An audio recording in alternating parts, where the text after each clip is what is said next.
जय हिंद। आज 2020 है, दिसंबर महीना। 2021 जनवरी से ही परीक्षाओं का दौर शुरू हो जाता है। जैसा कि आज केंद्रीय शिक्षा मंत्री निशंक साहब का एक बयान आया है कि सीबीएसई परीक्षा के लिए जनवरी फरवरी में कोई बोर्ड परीक्षा नहीं हो पाएगा। इस बयान को देखकर ऐसा लग रहा है कि बिहार बोर्ड की भी परीक्षाएं शायद बाधित हो पाएगा, डेट बढ़ेगा। लेकिन फिलहाल बिहार बोर्ड का कहना है कि फरवरी महीने में इंटर की परीक्षा प्रारंभ होगी 1 फरवरी से। लेकिन इस परीक्षाओं के दौर में खासकर हम मैट्रिक और इंटर के परीक्षार्थियों के लिए बात करना चाहेंगे कि आखिर परीक्षार्थी जो है, चाहे वो मैट्रिक की परीक्षा देनी हो या इंटर की परीक्षा देनी हो, उनको परीक्षाओं के दौर से गुजरने के लिए, परीक्षा तैयारी करने के लिए, परीक्षा में बैठने के लिए उनको क्या क्या संयमता बरतनी चाहिए और क्या करना चाहिए, कितने घंटे पढ़ाई करना चाहिए। हमारे साथ में एक शिक्षक हैं जिनका नाम है रंजीत कुमार रंजन जी। सर, हमारे चैनल पर आपका स्वागत है। धन्यवाद सर। सर, हम आपसे जानना चाहेंगे, पहले तो हम बता दें कि यह भी एक शिक्षक हैं और मैट्रिक और इंटर के विद्यार्थियों को मैथ पढ़ाया करते हैं। ऐसे इनका रीजनिंग भी बहुत अच्छा है। रेलवे और अन्य जो तैयारी कर रहे हैं विद्यार्थी, उनके लिए भी यह सहायक सिद्ध होते हैं, उनके लिए भी क्लास लिया करते हैं। तो सर, हम खासकर इन दिनों जो मैट्रिक और इंटर की जो परीक्षा फरवरी महीने से शुरू होना है बिहार बोर्ड का, और बिहार बोर्ड का आप काफी अध्ययन कर चुके हैं, विद्यार्थियों को पढ़ाते हैं, तो विद्यार्थियों को परीक्षा के लिए सबसे पहले उनको क्या संयम बरतना चाहिए? सबसे पहले मैं अपनी तरफ से कहना चाहूंगा कि जो बिहार बोर्ड में प्रश्न पूछे जा चुके हैं ये 5 सालों के अंदर, उन प्रश्न को आप पुनरावृत्ति होना बहुत ही जरूरी है। तो वो क्वेश्चन जो है वो कहाँ मिल पाएंगे सर? उसके लिए सर क्वेश्चन बैंक मार्केट में उपलब्ध होता है, या बहुत सारे गेस्ट पेपर्स वगैरह भी होते हैं जिसके सहायता से बच्चे कर सकते हैं। और जो बनाया गया क्वेश्चन होता है, जो पूछा गया क्वेश्चन, वो विद्यार्थियों के लिए काफी सहायक सिद्ध होता है। यानी कहने का मतलब है कि जो 5 सालों में बोर्ड के द्वारा प्रश्न पूछे गए हैं, एक नजर विद्यार्थी सबसे पहले उस पर नजर डाल ले। क्या? बिल्कुल। यानी कि वह परीक्षा में अच्छे अंक लाने के लिए एक अच्छा सिद्ध हो पाता है। लेकिन अगर विद्यार्थी जैसे मैट्रिक में या इंटर में कहे तो इंटर में तो कई भाग बढ़ जाते हैं, साइंस, आर्ट्स, कॉमर्स बढ़ जाते हैं।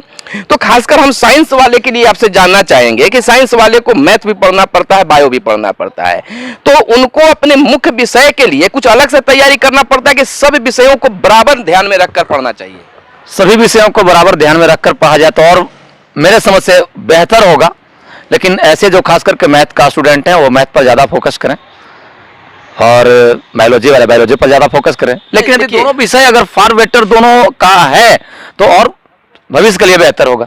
अच्छा, देखिए, ये कोरोना काल चल रहा है और जो मार्च महीने से विद्यालय बंद है, तो अब तक बंद है, यानी कि 4 जनवरी से विद्यालय खुलने का ऐलान बिहार सरकार के द्वारा किया गया है। मुख्य गाइडलाइन के तहत ही सारे कोचिंग बंद हैं, स्कूल बंद हैं। तो क्या ये साल भर की जो पढ़ाई, 8 महीने की पढ़ाई जो बाधित हुआ, वह 1-2 महीने में वह धरातल पर आ जाएगा? यह तो संभव नहीं है, लेकिन जहां तक बिहार सरकार का गाइडलाइन के अनुसार उनकी जो शिक्षण व्यवस्था थी वह चैनल के माध्यम से, आपका टेलीविजन चैनल के माध्यम से कराया जा रहा था, इससे भी सहूलियत बच्चों को मिली है। और ये तो फिर समय बताएगा कि बच्चे कितने इससे लाभान्वित हुए हैं। सरकार के गाइडलाइन के अनुसार जो नेट पर पढ़ाई हो रहा था, टेलीविजन से पढ़ाई हो रहा था, यूट्यूब, फेसबुक के माध्यम से हो रहा था, आपने भी इसमें सहयोग दिया है सर। तो इसमें बच्चे क्या सक्सेसफुल हो पाए? 100 में 100 लोग यूट्यूब पर देख पाए, टीवी पर देख पाए? नहीं, खास करके ग्रामीण परिवेश में इस तरह का जो कंडीशन है वो सही रूप से धरातल पर उसे नहीं उतारा जा सका है।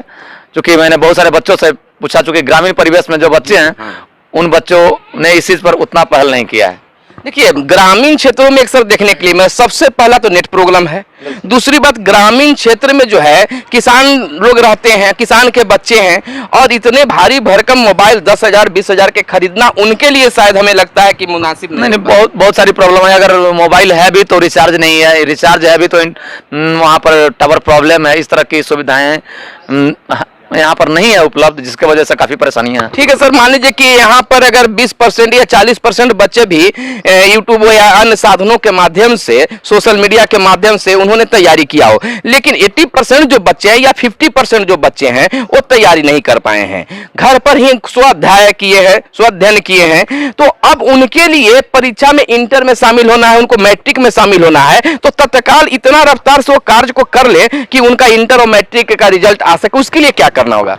उसके लिए वही मॉडल पेपर्स वगैरह जो है इंपॉर्टेंट क्वेश्चन है उसका रिवीजन करें, पुनरावृत्ति करें। नहीं, आपका कहने का मतलब है कि अब उन किताबों से मुख्य क्वेश्चन को छाट कर ध्यान देने की अब जरूरत नहीं है। नहीं, जो इंपॉर्टेंट क्वेश्चन है वो इंपॉर्टेंट क्वेश्चन को ध्यान में रखकर उसका पढ़ाई तैयारी किया जाए। आप मैथ पढ़ाते हैं सर, मैट्रिक और इंटर बोर्ड में पढ़ाते हैं, तो सबसे पहले हमें मैट्रिक के विद्यार्थियों के लिए जो इस वर्ष 2021 में फरवरी या मार्च में जो भी परीक्षा होगा, उसके लिए उनको मैथ के लिए कौन कौन सा चैप्टर मुख्य हो जाता है, किस चैप्टर को देख लें कि उनका रिजल्ट कम से कम मैथ में आ जाए? ऐसे यदि देखा जाए मुख्य रूप से तो इंटरमीडिएट के बच्चों के लिए आपका कैलकुलस जो होता है वो काफ़ी इंपॉर्टेंट होता है, उसमें 44 नंबर का क्वेश्चन पूछा जाता है।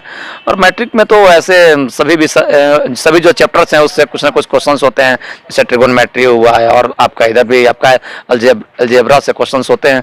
तो ये सब आपको उन बच्चों को तैयारी करना होगा, जो इम्पोर्टेंट क्वेश्चन है उसको समझ करके। तो कौन सा चैप्टर पर अगर वो विद्यार्थी मान के कानून है दम नहीं पढ़ पाया, साल भर नहीं देख पाया और घर पर गणित क्या पढ़ पाएगा वो, तो उसके लिए कोई एक दो चैप्टर का नाम बता दें, चाहे कोई वैसा हो, ज्यामिति हो, कुछ भी हो, कि वो अगर वो चैप्टर देख लेता तो पास मार्क्स तो जरूर मैथ में आ ही जाएगा। हाँ बिल्कुल है। इसमें जैसे अलजेब्रा की बात करें, जैसे इसमें आपका आता है ट्रिगोनोमेट्री पढ़ना है, मैट्रिक की यदि बात करें तो ट्रिगोनोमेट्री पढ़ना है, उसके बाद आपका कोऑर्डिनेट हो गया, उसके बाद इससे क्वेश्चंस बनते हैं, उसके बाद आपका क्वाड्रेटिक इक्वेशन है, दो चरवाहे रैखिक समीकरण आता है, ये सबसे क्वेश्चन आपका बनता है। ये सब अगर बच्चा तैयारी कर ले तो सक्सेस हो सकता है। आप कंपटीशन के बच्चों को भी सहायता प्रदान करते हैं। अब यहाँ आर्ट्स की अगर बात कर लें कि मैट्रिक की परीक्षा देने वाले विद्यार्थी के पास में आर्ट्स में बहुत सारे पेपर हो जाते हैं, ज्योग्राफी हो जाता है, हिस्ट्री हो जाता है, सिविक्स हो जाता है, अन्य पेपर भी हो जाते हैं, तो इन तीनों पेपर को मैनेज करने के लिए उनको क्या करने की आवश्यकता होगी? वही मैंने बार बार कहा कि जो इंपॉर्टेंट क्वेश्चन है, जो आपका मॉडल सेट प्रैक्टिस करे या प्रीवियस ईयर का क्वेश्चन जो पूछा जा चुका है उस क्वेश्चन को प्रैक्टिस करे तो सफलता हासिल हो सकती है। अगर आपको कह दिया जाए कि उन विद्यार्थियों को मुख्य क्वेश्चन ही बता दिया जाए तो आपके लिए भी वो पेचीदा होगा, छाटना पड़ेगा? नहीं, ऐसा तो ही नहीं। इसमें हम लोग तो जैसे कई वर्षों से क्वेश्चंस को देख रहे हैं, तो उस क्वेश्चंस को देखकर हम लोग ये समझ जाते हैं कि इस तरह का क्वेश्चन बिहार बोर्ड में बनता है, तो उस चीज को हम लोग इम्पोर्टेंट। कुछ बोर्ड के द्वारा भी क्वेश्चन जारी किए जाते हैं, वो जो बोर्ड के द्वारा जो क्वेश्चन जारी किए जाता है वो स्टूडेंटों के लिए जो क्वेश्चन जो है कितना सहायक सिद्ध हो पाता है? वो भी बिहार बोर्ड का जो आपका मॉडल्स पेपर वगैरह निकाला जाता है, इस बार भी बिहार विद्यालय परीक्षा समिति ने कहा है कि मॉडल पेपर्स निकाले जाएंगे, तो मॉडल पेपर्स भी होता है जो विद्यार्थियों के लिए काफी सहायक सिद्ध होता है। तो ऐसा लगता है कि इस वर्ष जो विद्यार्थी तैयारी नहीं कर पाए हैं उनके लिए बिहार बोर्ड कोई राहत दे सकती है या मिलना चाहिए? मिलना तो चाहिए। इसमें कुछ बच्चों को और उस तरह के क्वेश्चंस को मॉडल पेपर में डाले ताकि कम समय वो बच्चे अभी से भी उसको रिवीजन कर सके, पुनरावृत्ति करके कुछ लिख सकें। लेकिन विद्यार्थियों का कहना है कि परीक्षा में कुछ ढील दे दिया जाए, इससे तो और मैंने शिक्षा व्यवस्था चौपट होने नहीं, परीक्षा में ढील तो होना नहीं चाहिए। क्वेश्चन की क्वालिटी जो कुछ क्वालिटी है वो कुछ डाउन होनी चाहिए। और ऐसा मैंने कुछ मॉडल सेट निकाले जिसमें से 100 अगर रहे तो उसमें से कुछ परसेंट का उसमें डाला हुआ रहे, जो उसको भी तैयारी करके बच्चे उसमें पास हो जाए। बिल्कुल उस तरह के शिक्षा समिति जो बिहार विद्यालय परीक्षा समिति है वो कुछ मॉडल पेपर्स निकाले, जैसे मान लीजिए कि 200 क्वेश्चन है तो उसमें से 200 क्वेश्चन का सेट बना ले और उस तरह का बच्चों को 20 दे और उसी से अपना बच्चे जो हैं पढ़ें। 1-2 महीना भी समय बच रहा है तो उसके बाद अपना उसे। साइंस की तैयारी सर बच्चे कैसे करें मैट्रिक इंटर का? साइंस की तैयारी के लिए तो जैसे हम क्या कहें सर, उसमें तो एक्चुअली में साइंस की तैयारी के लिए तो मैंने बगैर शिक्षक का साइंस का तैयारी हो पाना इम्पॉसिबल सा है, क्योंकि उसमें रट्टा मारने से तो कुछ होता नहीं। जब तक कि उसमें प्रैक्टिकली कुछ दिखाया नहीं जाए, बच्चों को लैब में नहीं ले जाया जाए, तो बहुत सारी प्रॉब्लम्स होती हैं। एक चीज देखने के लिए मिलता है कि जब मैट्रिक बच्चे कर लेते हैं, मैट्रिक में साइंस आर्ट्स तमाम विषयों को एक नजर से एक धैर्य पर पढ़ना पड़ता है, तो उसके बाद उनके पास में एक बहुत बड़ी समस्या आ जाती है कि मैंने आर्ट्स को भी उतना ही मान्यता देकर पढ़ा, साइंस को भी उतना ही मान्यता देकर पढ़ा, अब हम किस पेपर को चूज करें? आर्ट्स चूज करें, साइंस चूज करें या फिर कॉमर्स की ओर जाएं, तो उसके लिए आपकी क्या गाइडलाइन होगी सर? सर ये तो बच्चों की जो सोच है, बच्चे किस ओर जाना चाहते हैं, इस बात पर डिपेंड करता है। कोई भी जो फैकल्टी है किसी भी संकाय को यदि लेते हैं, चाहे वो साइंस हो या आर्ट्स हो या कॉमर्स हो, ऑल आर इम्पोर्टेंट, बट जो बच्चे जिस हिसाब से जिस क्षेत्र में अपना करियर बनाना चाहते हैं, जो उनका सोच है, वो अपना यदि क्षेत्र का चुनाव करते हैं तो बेहतरीन होगा। यानी कि जो करना चाहते हैं अपने जिंदगी में, तो साइंस एक ऐसा माने कह सकते हैं कि दरवाजा है, चौखट है, जो सोच समझकर पार करने की आवश्यकता होती है। आप अपने दिमाग से सोचे कि हमको साइंस में कुछ करना है या आर्ट्स में, सर्विस लेना है तो किस तरह का लेना है। लेकिन ग्रामीण क्षेत्रों में देखने के लिए मिलता है कि सबसे पहले अपनी आर्थिक को लोग देखता है, गार्जियन के मत को देखता है और फिर अपनी बात को वहां पर रखता है, फिर शिक्षकों के द्वारा गाइडलाइन किया जाता है। लेकिन यहां देखा जाता है कि जो विषय के जो शिक्षक हैं आर्ट्स के हैं तो आर्ट्स वाले बढ़ावा देते हैं कि आर्ट्स में, और साइंस वाले हैं तो साइंस में, मैथ वाले हैं तो मैथ में। लेकिन यहां पर विद्यार्थियों को अपने हर चीजों को देखते हुए उनको फैसला लेना चाहिए कि हम आर्ट्स विषय लेंगे या साइंस विषय लेंगे। तत्काल सर विद्यार्थी कैसा तैयारी करे अभी घर पर या स्कूल में आकर? अभी तो स्कूल ऑलरेडी खुला नहीं है, तो स्कूल में संभव ही नहीं है। अब तो बच्चा तो घर पर ही करेगा ना, चाहे तो यूट्यूब के माध्यम से हो या फेसबुक के माध्यम से हो या फिर मॉडल्स प्रैक्टिस सेट या फिर आपका क्वेश्चंस बैंक है। मेरा कहने का मतलब कि सर पढ़ने का जो टाइम टेबल उनके पास जो है, उनमें क्या कितना घंटा पढ़ पाए, कैसे पढ़ पाए, ग्रुपिंग में पढ़ पाए कि स्वाध्याय केवल कर पाए कि उनका मैंने आगे की ओर विकास हो, परीक्षा बहुत सहज से निकल जाए। अगर उस तरह का 2-4-5 बच्चों का यदि ग्रुप बनता है तो और बेहतरीन है। उसमें बच्चे डिस्कस करें कि यह क्या चीज़ है, क्वेश्चंस को इस तरह के क्वेश्चन को कैसे सॉल्व किया जा सकता है, तो डिस्कशन से तो और डेवलपमेंट आता है सर।